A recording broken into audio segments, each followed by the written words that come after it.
Hello everyone, welcome to this video. If you're new to this channel, my name is Moyo and you're so welcome to SHEBITES. I make videos all about food, faith and lifestyle, and I'm sure I have a lot of videos for you to check out if you have not already. Today I'm going to be showing you how to make Hausa Sinasir. Sinasir is like a fermented rice pancake. If you know masa is basically made using the same batter as Sinasir, but Sinasir is in a pancake form. It's basically made from rice that's left to ferment overnight, and then you mix it with cooked rice, you blend it with water and onions, and then you add yeast and sugar and you let it rise. After it has risen for about 4 hours, you then fry it just like a pancake. I was really excited to start learning how to make some Hausa food because I learned that I really don't know much about it until I went to my friend's house. Thank you so much, Fatih. She and her family were so amazing to me and they taught me how to make this delicious dish. If you know me, you know that recently I've really been into fermentation, so this was so exciting for me. I love how it is sweet and sour, it is filling, and it's another way to eat rice because if you know, like Nigerians, we eat a lot of rice, but if you're from like the western part of Nigeria, we don't really do like different recipes with rice. But for me, this was very different, very interesting, very delicious. It keeps for long, you can freeze it after you've made it, and it is very filling, guys, and it is very affordable. So stay tuned to see the full recipe. Thank you so much for watching.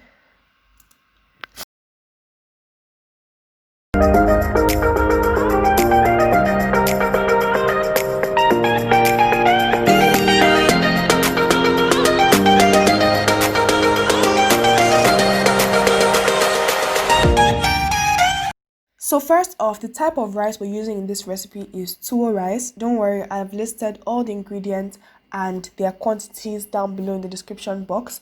Tuwo rice is basically a short grain rice that is also quite sticky when you cook it.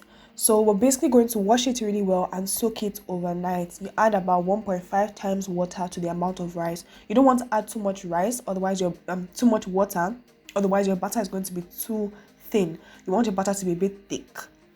So wash the rice and keep it aside until the next morning, and then we're going to take a smaller quantity of rice and we're going to cook this quantity of rice. This is so that we can have some texture in our mixture. Half of this cooked rice is going to be blended with the uncooked rice, and the other half is going to be added after we blend everything together to give it some nice rice texture. Trust me guys, it is so worth it.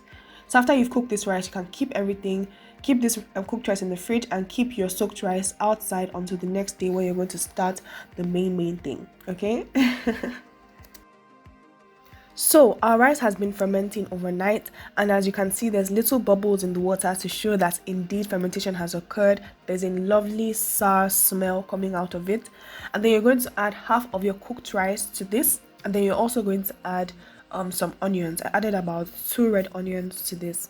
Note that I put salt when I was cooking the rice, but you can also add salt at this stage if that's your preference. Then we're going to blend it together. It's great if you can use a grinding machine at the market, but if you have to use your home blender, then I'll suggest that you don't add too much water to the blender at one point in time.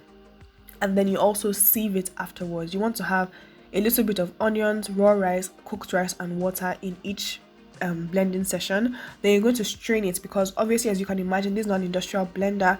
It's not going to blend the rice super finely, so you want to be able to strain it to ensure that you have the rice as small as possible. So strain it gradually until you have a clear mixture. Then pour the excess chaff or the excess rice matter back into your blender and blend it again until you have your desired smoothness. So I did this about 2 times, and at the end of the day I had maximum smoothness and most of the rice went into the batter. This was all I had left over. So after that, you want to add your yeast. I added about 5 teaspoons of yeast, and then if you want, you can add sugar at this stage, but I learned that it is better to add sugar just before you fry so that the sweetness stays in the batter. As you can imagine, there's a lot of starch in sugar, so that yeast is going to break down that starch and it's still going to have a good amount of rising action. Then you can add in the rest of your cooked rice. Just separate it with your hand so that it forms separate grains, and then just mix everything very nicely into the batter.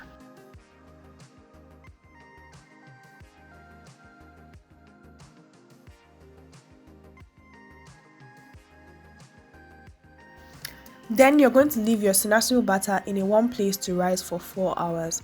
Make sure there's enough space in your container for it to rise. After 4 hours, guys, look at those amazing bubbles. That tells you that something amazing is happening. Then I'm going to add my sugar. You can add sugar according to your taste. At this point, if you taste the batter, it's going to be quite sour. And then you're going to add the sugar to kind of balance it out a bit. You still want that sourness because that's really the character of the Sinasir, and it just makes it so delicious.